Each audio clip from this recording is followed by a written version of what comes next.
సొంతగడ్డపై న్యూజిలాండ్కు one day series కోల్పోయిన team India టీ20లోనూ సత్తా చాటాలని పట్టుదలగా ఉంది.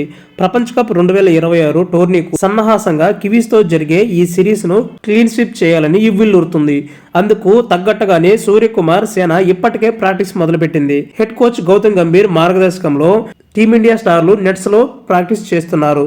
ఇక న్యూజిలాండ్తో టీ20 సిరీస్ అద్భుతంగా చాన్నాళ్ల తర్వాత ఆల్రౌండర్ హార్దిక్ పాండ్యా పునరాగమనం చేయనున్నాడు. ఆసియా టీ20 కప్ 2025 మ్యాచ్లో గాయపడ్డ అతడు అప్పటి నుంచి జట్టుకు దూరమయ్యాడు.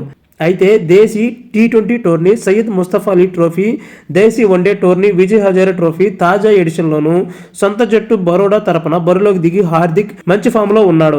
కివీస్తో టీ20 సిరీస్, ప్రపంచ కప్ టోర్నీలో ఇదే జోరు కనపరచాలని భావిస్తున్నాడు. అందుకు తగ్గట్లుగానే ప్రాక్టీస్ సెషన్లో బంతితో బ్యాట్తో హార్దిక్ పాండ్యా చెలరేగిపోయాడు. ముఖ్యంగా గంభీర్ చూస్తుండగా భారీ షాట్తో దుమ్మిలేపిన ఈ ఆల్రౌండర్ సిక్సర్ల వర్షం కురిపించాడు. ఈ సందర్భంగా గంభీర్, హార్దిక్ మధ్య జరిగిన సంభాషణ నెట్టింట వైరల్ అవుతుంది. పవర్ఫుల్ హిట్టింగ్ తో షాట్లు బాదే క్రమంలో హార్దిక్ పాండ్యా తనకు ఎదురుగా ఉన్న వారిని పక్కన జరగమని చెప్పాడు.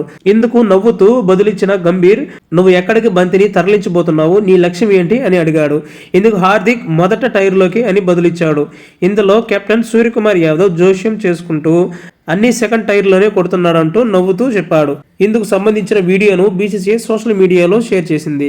ఇదిలా ఉంటే హార్దిక్ పాండ్యాతో పాటు ప్రధాన పేసర్ జస్ప్రీత్ బుమ్రా కూడా కివీస్ టీ20 సిరీస్లో తిరిగి టీమిండియాలో చేరాడు. కాగా జనవరి 21, 23, 25, 28, 31 తేదీల్లో భారత్, న్యూజిలాండ్ మధ్య 5 టీ20ల నిర్వహణ షెడ్యూల్ ఖరారైంది. అనంతరం ఫిబ్రవరి 7, మార్చి 8 వరకు టీ20 ప్రపంచ కప్ 2026 నుంచి జరగనుంది. ఇందుకు భారత్, శ్రీలంక వేదికలు కానున్నాయి.